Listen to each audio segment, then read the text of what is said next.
Exercise का 1.4 अगर question देखा जाए तो इसमें क्वेश्चन में पूछा गया है कि क्वांटाइजेशन का मीनिंग क्या है। इलेक्ट्रिक चार्ज किसी बॉडी का क्वांटाइज्ड है, इसका मतलब क्या होता है। तो इस क्वेश्चन को सॉल्व करने के लिए क्वांटाइजेशन का कंसेप्ट चाहिए कि क्वांटाइजेशन का मतलब क्या होता है। और एक और सेकंड क्वेश्चन है इसमें, मैक्रोस्कोपिक लेवल पे क्यों क्वांटाइजेशन को इग्नोर कर देते हैं, इसलिए क्वांटाइजेशन के साथ साथ मैक्रोस्कोपिक लेवल को भी हमको समझना होगा। पहला चीज, जब हम क्वांटाइजेशन बोलते हैं तो इसको आप सिंपल मैथमेटिकल एक डेफिनेशन या स्टेटमेंट ऐसे समझ सकते हैं, Q इक्वल टू एनी, जहाँ पे Q का मतलब है चार्ज किसी बॉडी पे, किसी सिस्टम पे, चार्ज ऑन एनी बॉडी। और N का मतलब है कोई भी इंटीजर, कोई भी इंटीजर ये हो सकता है पॉजिटिव और नेगेटिव। और यहाँ पे E का मतलब है चार्ज ऑन इलेक्ट्रॉन। तो यानी किसी भी बॉडी पे जो चार्ज होगा वो क्या होगा, वो इंटीग्रल मल्टीपल होगा, यानी इंटीजर के फॉर्म में होगा, 1 2 3 इसके फॉर्म में होगा। किसके मल्टीपल में, किसी इलेक्ट्रॉन के चार्ज के मल्टीपल में।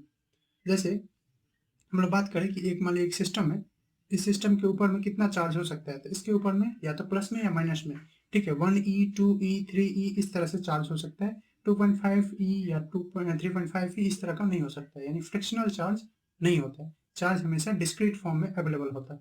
तो इस चीज़ का कंसेप्ट यहाँ पे चाहिए। तो हम लोग इसी तरह से इसके स्टेटमेंट को भी लिख देंगे कि चार्ज किसी बॉडी पे क्वांटाइज है, इसका मतलब है कि चार्ज उस बॉडी पे, चार्ज ऑन द बॉडी या सिस्टम is integral multiple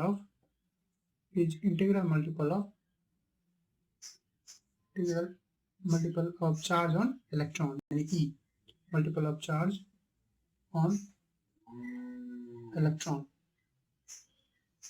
इसको हम ऐसे भी लिख सकते हैं, ठीक है, इसको देखते हुए कि चार्ज फ्रैक्शनल नहीं होता है, ये भी इसी का मतलब है, charge can not be fractional.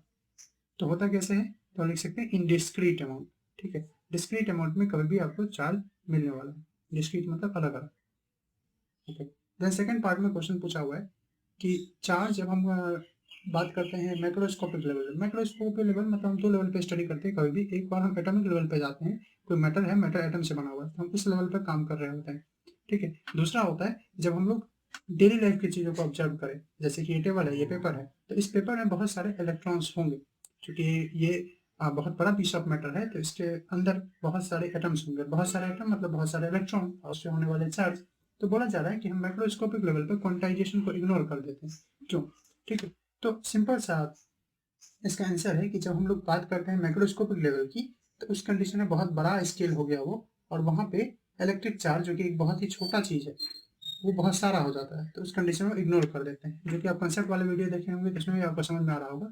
इसको डेली लाइफ सिनेरियो से हम इस तरह से देख सकते हैं कि अगर हमारे पास एक गन है और गन कुछ इस तरह का है कि उससे कंटिन्यूस फायरिंग हो रहा है, तो उस कंडीशन में क्या होगा, गन से जो बुलेट निकल रहा है वो आपको लगेगा कि कंटिन्यू एक लाइन जैसे निकल रहा है, पर निकल रहा है बुलेट एक के बाद दूसरा, लेकिन आपको लगेगा कि एक लाइन से बंदूक से बुलेट निकल रहा है, पर ऐसा होता नहीं है, ठीक है। सिमिलरली जब भी लाइट आता है, ठीक, कोई बल्ब से लाइट आ रहा है, इस कॉपी पे ही जैसे लाइट आ रहा है, तो उस कंडीशन में ये पार्टिकल के रूप में आ रहे हैं, पर इतने जल्दी जल्दी आ रहे हैं, ठीक है, कि हमको दिखता है कि ये कंटिन्यूस लाइट आ रहा है, पर ऐसा नहीं है, वो भी as a discrete amount available है, लाइट भी, ठीक। तो यहाँ चार्ज की बात किया जा रहा है, तो हम इस तरह से लिख देंगे कि we can ignore quantization, we can ignore quantization at macroscopic level, at macroscopic level, यानी लार्ज स्केल पे के चीज़ों के साथ डील करते हुए, बिकॉज क्योंकि चार्ज जो है वो काफ़ी छोटा है, is extremely small, extremely small,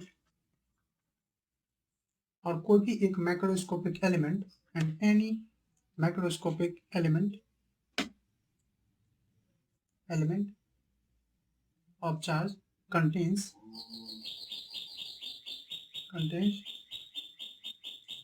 huge number of electrons, तो इसमें बहुत सारे इलेक्ट्रॉन्स होंगे, ठीक है। तो इसीलिए हम लोग बहुत सारे इलेक्ट्रॉन्स है, जैसे ये बुलेट वाला बात या लाइट वाला बात, तो हम लोग उसको इग्नोर कर सकते हैं, ऑल्दो होता है, तो माइक्रोस्कोपिक लेवल पे हम लोग नहीं बात करते हैं, ठीक है। छोटे से एलिमेंट में, जैसे छोटा सा पेपर ही बात किया जाए, इसमें ही बहुत सारे इलेक्ट्रॉन्स होंगे, तो उस कंडीशन में 2 3 4 5 इलेक्ट्रॉन को देखना पॉसिबल ही नहीं है, तो हम लोग उस कंडीशन में इसको इग्नोर कर सकते हैं, क्वांटाइजेशन को, इसमें लाखों इलेक्ट्रॉन होंगे।